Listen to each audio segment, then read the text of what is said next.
علي بويا بويا بويا بويا بويا. اسمع لسان حال زينب تنازع بالمنية يا ريت القبر ابوي، يا ريت القبر ابوك مية. وين رايح يا حماي الحبيب؟ اسمع هذا الكلام يوجع قلب صاحب الزمان.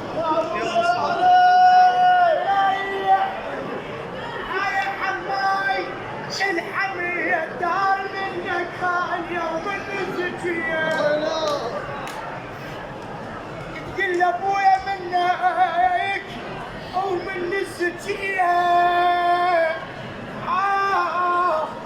يا ابويا اريدك تدق صدرك لان رباطات زينب بن صالح اللي شافت كل النصاب. يلا تروح على يعقوب وشوف تدق صدرك.